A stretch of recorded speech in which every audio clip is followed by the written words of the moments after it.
오늘 본문 말씀을 가지고 삶의 부흥은 말씀의 부흥으로부터 라는 제목으로 함께 은혜를 나누겠습니다. 함께 따라 하시겠습니다. 삶의 부흥은 말씀의 부흥으로부터. 한 번 더 따라 하시겠습니다. 삶의 부흥은 말씀의 부흥으로부터. 네, 고맙습니다. 개신교 선교 초기 이 한국 교회사를 보게 되면 참 감동적이고 놀라운 이야기들이 많이 있습니다. 그 중에서 한 이야기를 먼저 소개하고 말씀을 이어가겠습니다. 바로 우리나라의 개신교 선교사로서는 최초로 온 로버트 저메인 토마스 선교사님에 대한 이야기입니다. 이 토마스 선교사님은 1839년 영국 웨일즈의 목사의 아들로 태어났습니다. 그리고 그의 나이 24살에 1863년에 목사 안수를 받고 런던 선교 지회의 파송을 받아 사모님과 더불어 중국 상해의 선교사로 사역을 시작하셨습니다. 그런데 안타깝게도 그 이듬해 이 사모님이 유산을 하셨고 제때 치료를 받지를 못하셔서 그만 하나님의 나라에 가셨습니다. 엎친 데 덮친 격으로 이 중국 상해 선교를 책임지는 선교사님과 불화가 일어나서 그만 선교사직을 사직하고 당시 중국이었던 청나라의 해상세관의 통역으로 일을 하셨습니다.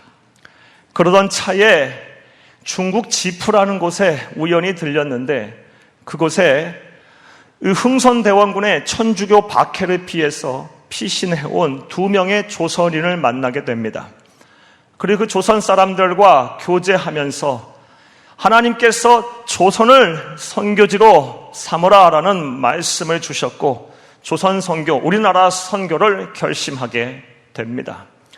그리고 선교를 위해서 열심히 준비를 하고 마침내 1866년 미국 국적의 무장상선인 제너럴 셔먼호를 타고 이 조선 땅에 들어오게 됩니다.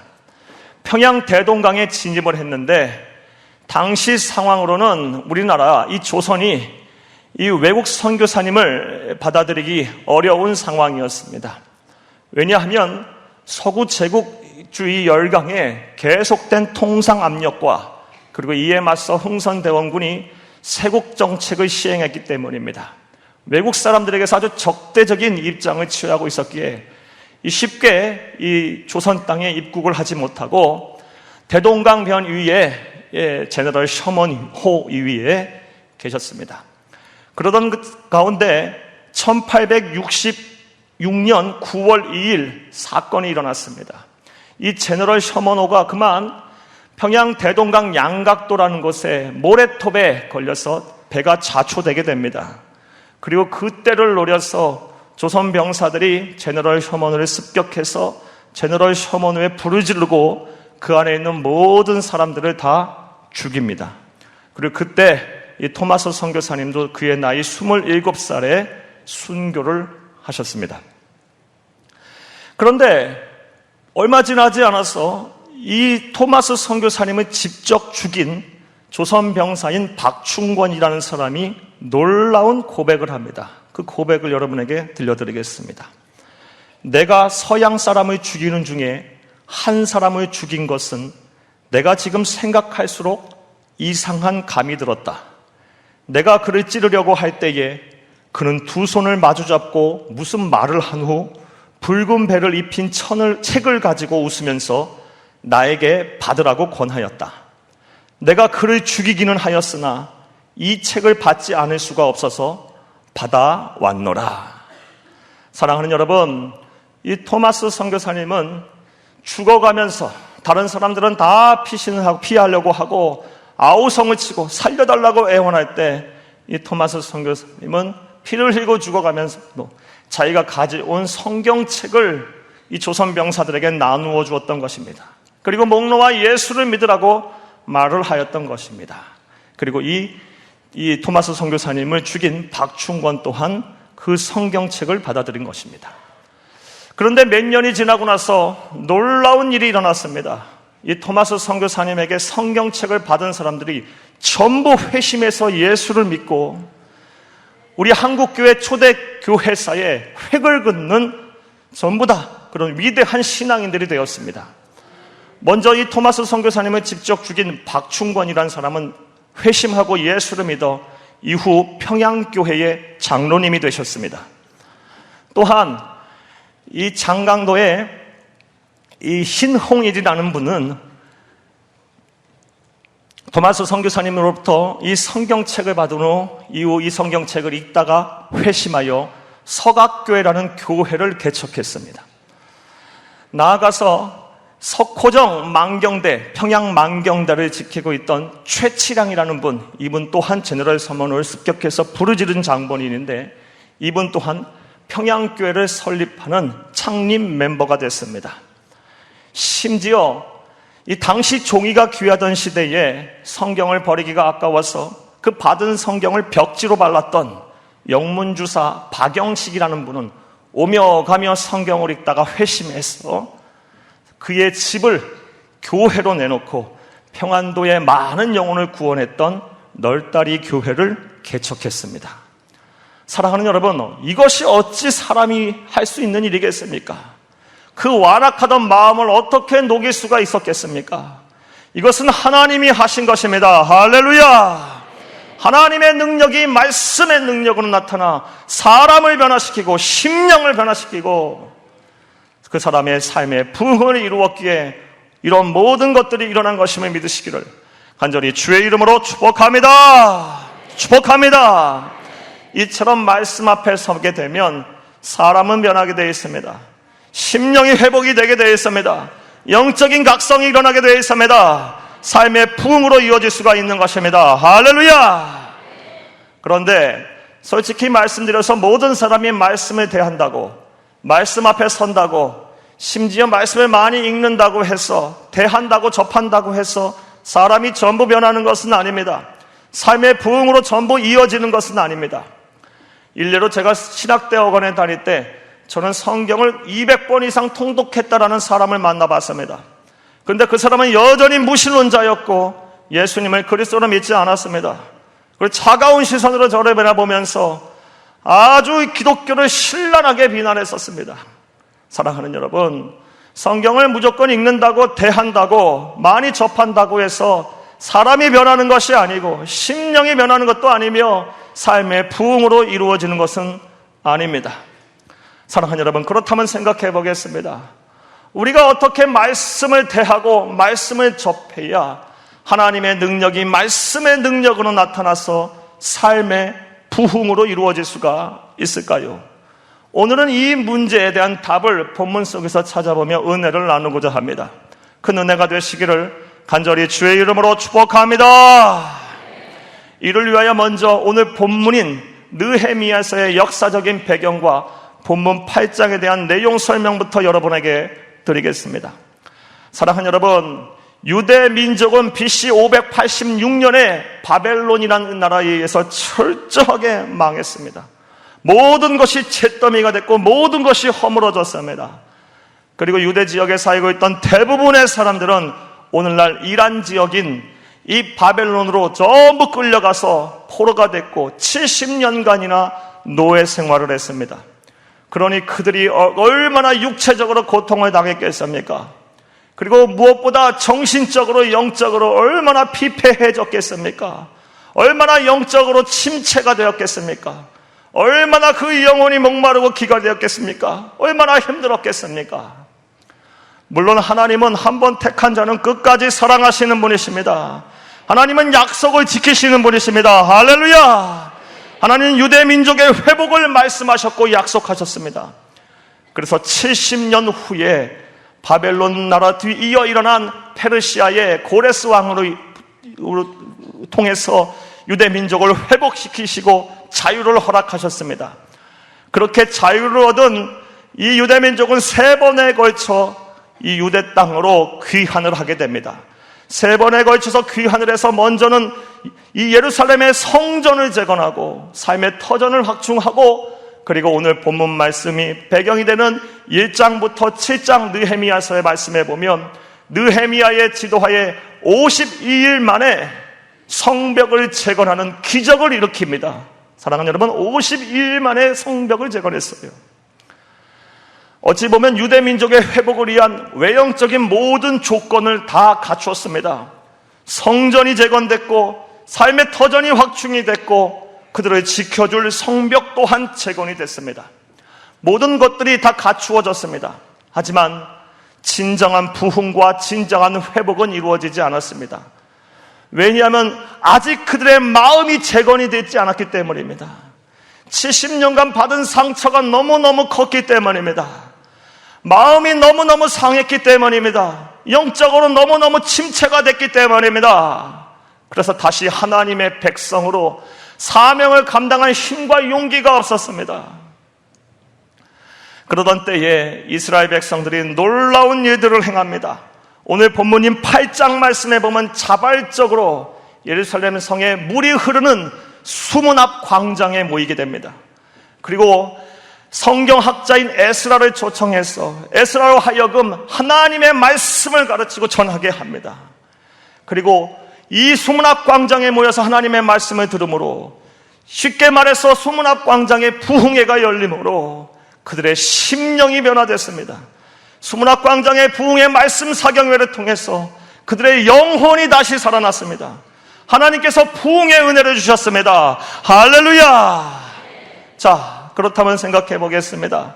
이스라엘 민족은 어떻게 하나님의 말씀을 대했기에, 오늘 본문 말씀을 통해서 볼 때 어떻게 하나님의 말씀을 대했기에 하나님의 능력이 말씀에 나타나서 삶의 부흥으로 이루어질 수가 있었을까요?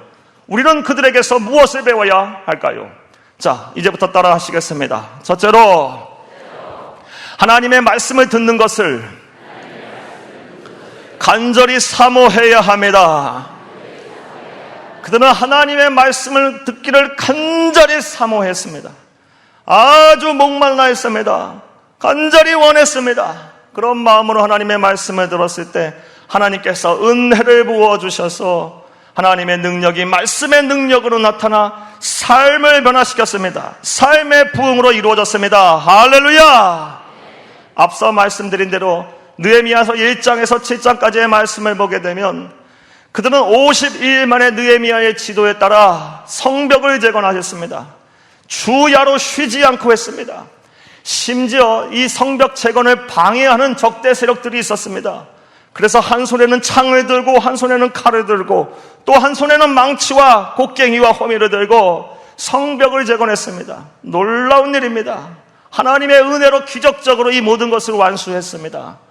이 모든 일을 완수한 후에 그들은 이제는 마음을 재건할 때라는 것을 알았습니다. 그리고 말씀을 듣기를 사모했습니다. 오늘 본문 말씀 1절 말씀에 보면 7월 첫째 날 수문 앞 광장에 모여 에스라 선지자를 통해서 말씀을 듣습니다. 오늘 본문 말씀 1절과 2절 말씀을 함께 읽겠습니다. 시작. 이스라엘 자손이 자기들의 성읍에 거주하였더니 일곱째 달에 이르러 모든 백성이 일제히 수문 앞 광장에 모여 학사 에스라에게 여호와께서 이스라엘에게 명령하신 모세의 율법책을 가져오기를 청하매 2절 일곱째 달 초하루에 제사장 에스라가 율법책을 가지고 회중 앞 곧 남자나 여자나 알아들을 만한 모든 사람 앞에 이르러. 아멘. 7월 첫째 날 나팔절 명절에 수문 앞 광장에 다 모였습니다. 남자나 여자나 어른이나 아이나 말씀을 들을 만한 사람들은 다 모였습니다. 그리고 성경학자 겸 제사장인 에스라를 하여금 말씀을 낭독하게 하고 말씀을 풀어 해석하고 즉 설교를 하게 하였습니다. 그런데 이러한 이스라엘 민족의 행동은 누가 시켜서 한 것이 아닙니다. 억지로 한 것도 아니고 형식적으로 한 것도 아니었습니다. 그들은 누구보다 갈급한 심령으로 자발적으로 하나님의 말씀을 간절히 사모하면서 이런 일을 행한 것임을 믿으시기를 간절히 주의 이름으로 축복합니다. 이걸 성경 말씀을 통해서 알 수 있습니다. 오늘 본문 말씀 3절 말씀에 보면 이 집회가, 이 말씀 집회가 언제부터 시작해서 언제까지 끝났는 양 나와 있는데 새벽부터 시작해서 정오까지 하나님의 말씀이 이어졌다고 이야기하고 있습니다. 즉 6시간 동안 설교를 한 거예요. 그리고 5절 말씀에 보면 이 6시간 동안 이 에스라가 설교를 하고 하나님의 말씀을 전할 때 5절 말씀에 보면 백성들이 가만히 있질 않았어요. 다 서서 하나님의 말씀을 들었습니다. 심지어 6절 말씀에 보면 그 말씀 하나하나라도 놓칠까 봐 말씀을 한 구절 한 구절 낭독할 때마다 서 있다가 엎드려서 아멘 아멘 아멘 하고 그 말씀을 받았습니다. 여러분, 이것이 쉽게 할 수 있는 일입니까? 억지로 하라면 하겠습니까? 마음이 없이 하라면 이거 하겠습니까? 여러분 생각해 보시기를 바랍니다. 제가 오늘 설교를 6시간 하면 이 자리에 남아있으신 분 계시겠습니까? 다 서서 들으라면 들으시겠습니까? 그리고 말씀 한 번 할 때마다 아멘 아멘 엎드려서 땅에 절하면서 말씀 들으라면 하시겠습니까? 이건 간절히 사모하는 마음이 없으면 불가능한 것입니다. 그들은 너무너무 말씀이 갈급했습니다. 하나님의 말씀은 너무너무 들어야 되겠다고 생각을 한 것입니다. 그 간절히 사모하는 심령으로 이 하나님의 말씀을 그들은 들었던 것입니다. 그리고 하나님께서는 그렇게 간절히 하나님의 말씀을 사모하며 듣는 이스라엘 백성들을 가만히 내버려 두지 않았습니다. 하나님께서 찾으시는 제사는 상한 심령이라고 말씀하셨습니다. 상한 심령이 뭡니까? 갈급한 마음이에요. 주의 말씀이 아니면 난 살 수가 없습니다. 하나님의 은혜가 아니면 나는 하루도 살 수가 없습니다. 나는 이 텅 빈 마음이에요. 갈급한 심령, 사모하는 심령. 이 사모하는 심령을 가지고 하나님의 말씀을 들었더니 하나님은 가만히 있지 아니하고 그들에게 은혜의 담비를 폭포수와 같이 부어주셨습니다. 그들의 심령이 변화됐습니다. 그들의 영혼이 자라났습니다. 메말랐던 그 심령, 광야와 같이 황량했던 그 심령에 꽃이 피었습니다. 샘물이 터져나왔습니다. 다시 살아갈 용기가 생겼고 다시 하나님의 선택받은 백성으로 사명을 감당할 힘이 생겼습니다. 영적 대각성이 일어난 것입니다. 삶의 부흥으로 이루어진 것입니다. 할렐루야! 그러므로 저와 여러분 또한 말씀을 들을 때 갈급한 마음으로 들어야 합니다. 억지로 들어서는 안 됩니다. 형식적으로 들어서도 안 됩니다. 하나님 말씀하시옵소서, 말씀하시옵소서. 갈급한 심령으로 영에 줄인 그 마음을 가지고 하나님 앞에 나올 때 하나님께서 말씀하실 것이고 은혜를 부어주실 것이고 우리에게도 삶의 부흥을 주실 것입니다. 할렐루야! 그런데 이러한 모습은 앞서 우리가 여러분에게 말씀드린 초대교회, 한국교회, 초대교회, 우리 믿음의 사랑스러운 선배들의 모습이기도 하였습니다. 사랑하는 여러분, 20세기 초, 20세기 중반까지 이 땅에서 활동했던 선교사님들과 한국교회의 실상을 대외에 알렸던 잡지가 있었습니다. 코리안 미션 피드라는 잡지가 있는데 이 잡지를 보게 되면 한국교회, 초기 한국교회 성도들을 가리켜서 이 선교사님들이 뭐라고 평한 줄 아십니까? 바이블 러버라 그랬어요. 바이블 러버. 하나님의 말씀을 너무너무 사랑하는 사람들이라고 이야기했습니다. 얼마나 하나님의 말씀을 듣기를 간절히 사모했는지 어떤 여자 선교사님이 기록에 남겼는데 평양, 원산, 서울과 같은 도시에서 이 부흥집회 말씀을 전하는 이 예배가 개최된다 한다면 지역에 있는 모든 사람들, 지방에 있는 모든 사람들까지 찾아와서 그 예배에 참석했다라고 기록을 남기고 있습니다.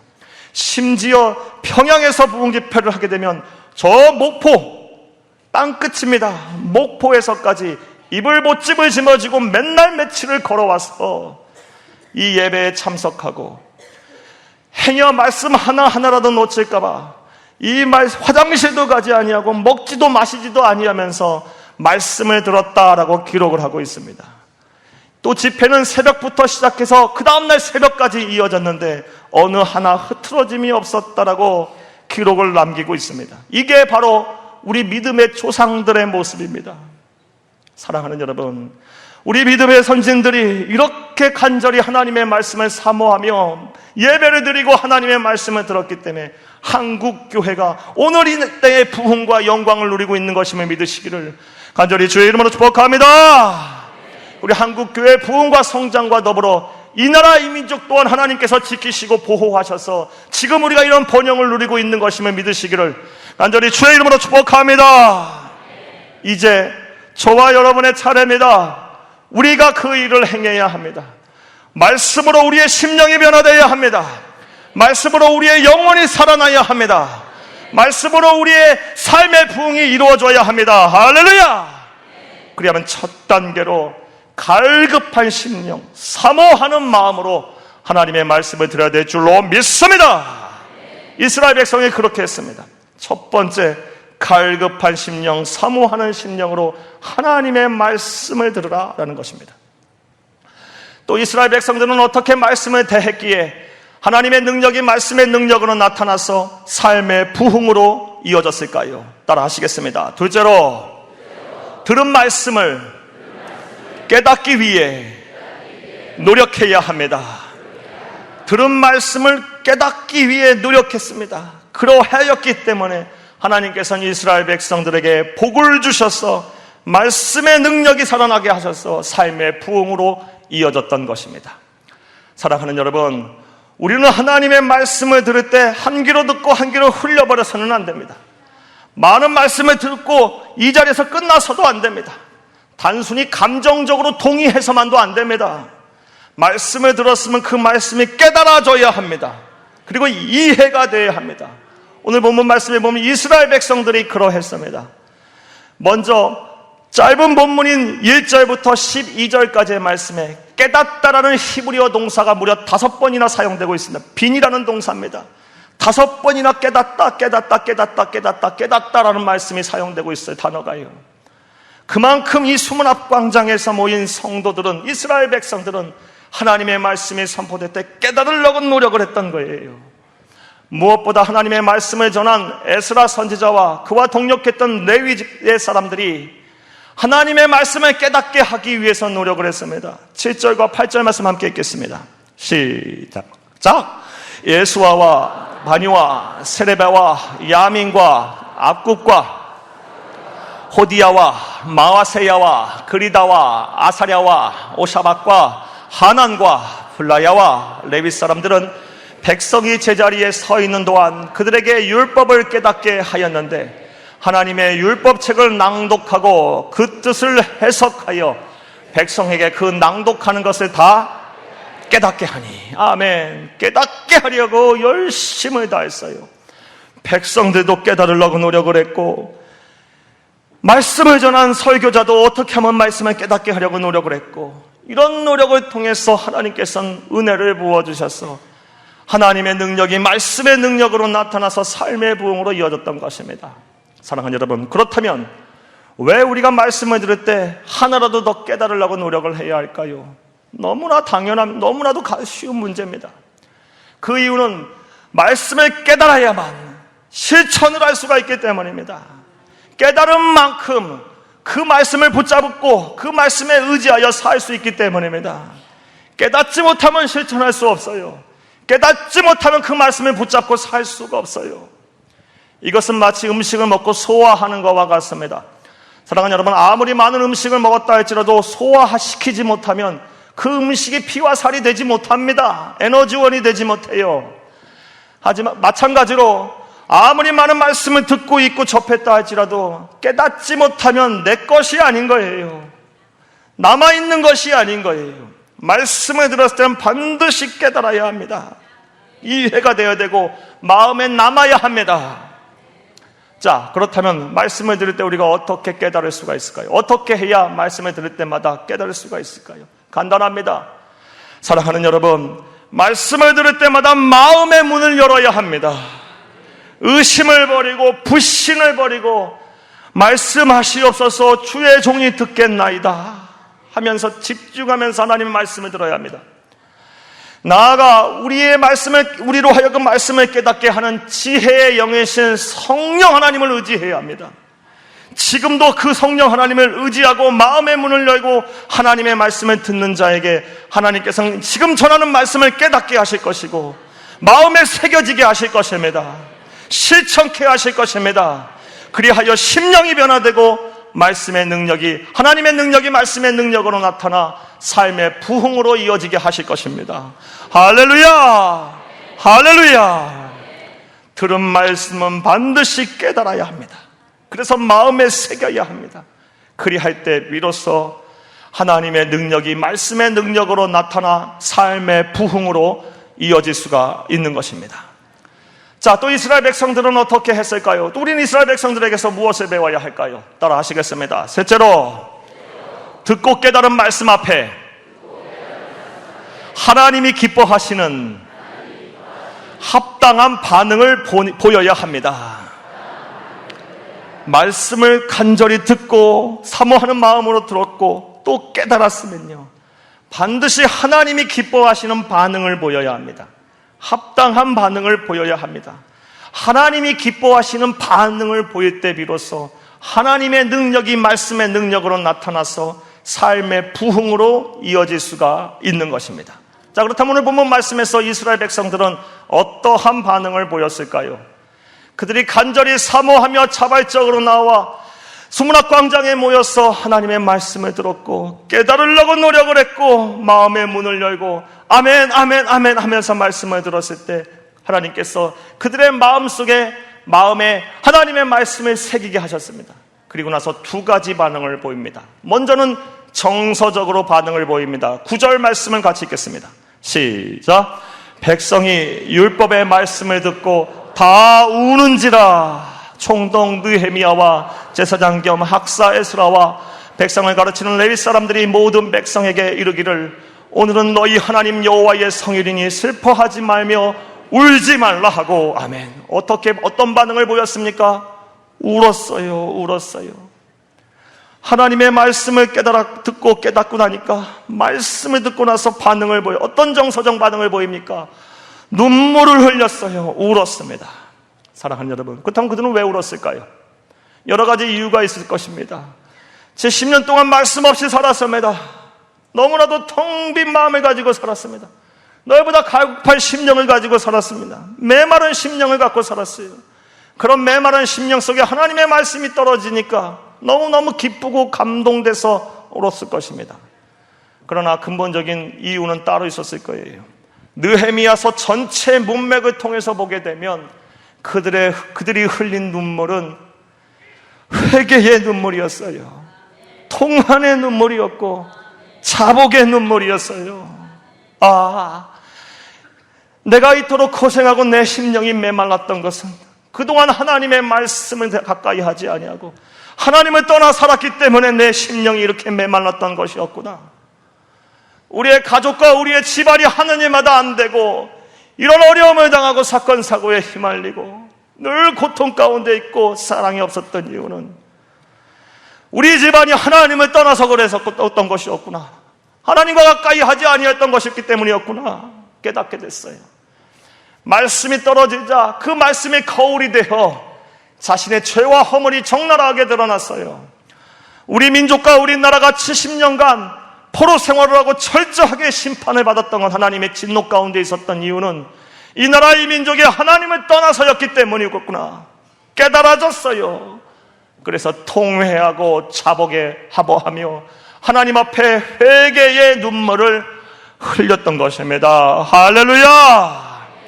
사랑하는 여러분, 이처럼 우리가 말씀을 듣게 되면, 깨닫게 되면 말씀의 거울에 비추어서 우리 또한 하나님 앞에 감사와 감동, 기쁨의 눈물도 흘려야 되겠지만 이 말씀의 거울에 비추어 내 죄와 허물을 살펴야 합니다. 내 마음과 생각을 살펴야 합니다. 내 삶의 과정을 살펴야 하고 결과를 들여다봐야 돼요. 그래서 하나님 없는 결과, 하나님 없는 소산물이라면 그것을 가지고 하나님 앞에 회개하고 용서를 빌고 회개와 자복의 눈물을 흘려야 합니다. 사랑하는 여러분, 제가 목사로 살면서 확신하는 바가 있습니다. 그것이 무엇이냐? 하나님께서는 성도들의 눈물에 약하시다라는 것입니다. 하나님은 성도들이 눈물을 흘릴 때, 하나님의 자녀들이 눈물을 흘릴 때 가만히 계신 것을 본 적이 없습니다. 반드시 일하십니다. 특별히 통안의 눈물, 회개의 눈물, 자복의 눈물을 흘릴 때 하나님께서는 가만히 계시지 아니하고 반드시 은혜를 부어주십니다. 그래서 70번에 7번씩이라도 내가 용서하겠다고 말씀하신 모양입니다. 가만히 계신 적을 본 적이 없어요. 그래서 우리가 쉽게 하는 말로 하나님의 자녀는 하나님 앞에서 울어야 산다라는 것이에요. 울어야 삽니다. 울어야 살아요. 메마른 심령을 갖고 어떻게 세상을 삽니까? 감사와 기쁨과 찬송과 열매 하나 없이 무슨 예수를 믿습니까? 힘들어서 어떻게 믿습니까? 매번 이 억지로 끌려다니면서 어떻게 신앙생활을 합니까? 형식적으로 이 예배 드리지 아니하고 하나님 앞에 나오지 아니하면 뭔가 큰일 날 것 같은 그런 뒤끝 때문에 예배를 드리고 하나님 앞에 나온다면 무슨 하나님 앞에 은혜가 있겠습니까? 이제 이런 것서부터 벗어나야 합니다. 예수 믿는다는 거, 하나님께 예배를 드린다는 거, 말씀을 듣는다는 건 기가 막힌 은혜와 축복입니다. 심령이 변화되어야 돼요. 삶의 부흥이 말씀의 부흥으로부터 일어나야 합니다. 할렐루야! 그러면 말씀을 듣고 울어야 합니다.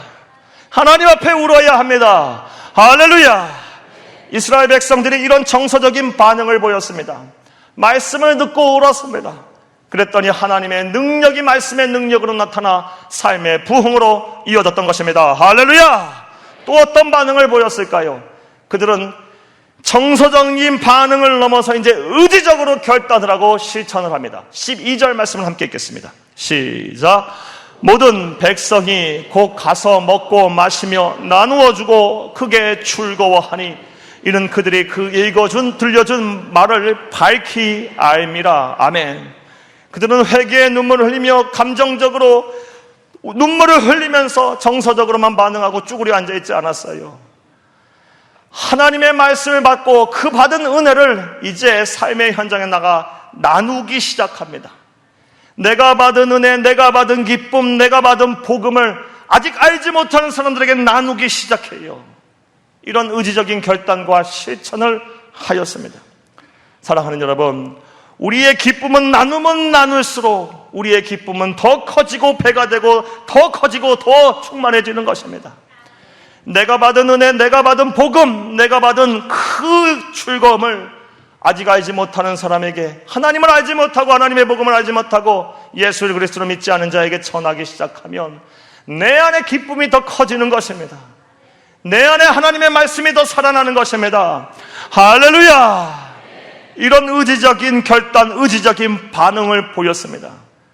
그리할 때 비로소 하나님의 능력이 말씀의 능력으로 나타나 그들은 삶의 부흥을 이루었던 것입니다. 할렐루야! 따라서 저와 여러분 또한 말씀을 갈급한 심령으로 들었다면 그렇게 들어야만 하고요, 반드시 깨닫기 위해서 마음의 문을 열고 성령 하나님을 의지하고 그 말씀을 순간순간 깨닫기 간절히 바라요. 그리고 나서 반드시 반응을 보여야 돼요. 회개할 것은 회개하고 특별히 하나님 앞에 많이 울어야 해요. 나아가 의지적인 결단을 가지고 내가 받은 은혜를 나눌 줄 알아야 합니다. 이렇게 하면 하나님의 능력이 말씀의 능력으로 나타나서 반드시 삶의 부흥을 하나님께서 주실 것입니다. 할렐루야! 자, 이제 말씀을 맺겠습니다. 사랑하는 여러분, 오늘 저녁부터 시작해서 수요일까지 우리 교회는 이열치열 부흥회를 합니다. 오늘은 저녁 7시에 하고 월, 화, 수는 저녁 8시에만 합니다. 사랑하는 여러분, 이렇게 여름에 부흥회를 한다고 하니 저하고 친하게 지내는 목사님이 무슨 한여름에 부흥회를 하냐고 저에게 뭐라고 하시더라고요. 성도들이 여름엔 휴가도 가야 되고 쉬기도 해야 되고 또 무더운 날씨에 얼마나 힘들고 어렵게 사는 줄 아냐고, 바쁘게 사는 줄 아냐고, 분주하게 사는 줄 아냐고, 왜 그때 부흥회를 하냐고, 부흥회는 서늘할 때 하는 거지, 이렇게 핀잔을 아닌 핀잔을 주더라고요. 그래서 제가 뭐라고 얘기한 줄 아십니까? 그래서 하는 거라고 말씀을 드렸습니다. 왜냐고요? 사랑하는 여러분, 하나님의 자녀들, 예수 그리스도의 보혈의 피로 거듭난 자녀들, 그래서 그 심령에 예수의 영, 하나님의 영이 있는 자들은 세상 사람들과 똑같이 살았어서는 안 됩니다. 살 수도 없고 살아서는 안 됩니다. 세상의 분주함만 쫓아 살아서는 절대로 안 됩니다. 영의 양식이 아닌 세상의 양식만 먹고 살게 되면 반드시 심령이 상하게 되어 있습니다. 견딜 수가 없는 것입니다. 영혼이 침체되게 되어 있습니다. 메마르게 돼요. 하나님의 자녀가 사는 방법은 세상 사람들이 사는 방법과 다릅니다. 하나님께서도 분명히 말씀하셨어요. 예수님께서 마태복음 4장 4절에 사람이 떡으로만 살 것이 아니고 하나님의 입으로 나오는 말씀을 가지고 산다고 말씀하셨어요. 그 말이 그 말이에요. 따라서 더욱 분주할수록, 세상에 더 치일수록, 세상 일에 더 얽매일수록 우리는 반대로 하나님의 말씀을 향해 달려와야 돼요. 영의 양식을 먹기 위해 노력을 하셔야 합니다. 그래야 영혼이 사는 거예요. 그렇지 않고서도 세상 사는데 아무 문제 없다, 내 영혼은 안전하다고 생각하시는 분들이 계시다면 심각하게 여러분의 신앙을 점검해 보셔야 합니다. 사랑하는 여러분, 오늘 저녁부터 시작되는 부흥에 여러분 참석하셔서 여러분의 심령이 새로워지시기를 간절히 주의 이름으로 축복합니다. 그냥 나와서는 안 돼요. 오늘 본문 말씀 이스라엘 백성들을 통해서 우리에게 준 교훈이 있어요. 그냥 말씀에 대해서는 그 자리에 참여해서 단순히 감정적으로만 동의해서는 안 돼요. 한 귀로 듣고 한 귀로 흘려버려서도 안 돼요. 어떻게 해야 합니까? 하나님의 능력이 말씀의 능력으로 나타나서 우리의 영혼이 살아나고 영적 각성이 일어나고 삶의 부흥으로 이루어져야 합니다. 그러려면 오늘 말씀의 교훈에 따라 사모하는 심령을 가지고 하나님 말씀을 달려오시길 부탁합니다. 말씀을 들을 때는 깨달아지기 위해서, 깨닫기 위해서 지혜의 영이신 성령 하나님을 바라보며 의지하고 마음의 문을 여시기를 부탁합니다. 마지막으로 하나님 앞에 반응을 보이셔야 돼요.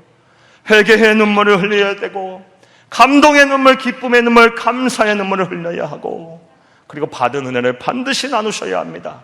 그렇게 하게 되면 이스라엘 민족에게, 아니 우리 민족에게, 믿음의 선배들에게 그런 기쁨과 그런 감동과 그런 은혜와 축복을 주셔서 하나님의 능력이 말씀의 능력으로 나타나서 삶의 부흥으로 이어졌던 것처럼 우리에게도 그런 은혜를 주실 것입니다. 할렐루야! 할렐루야!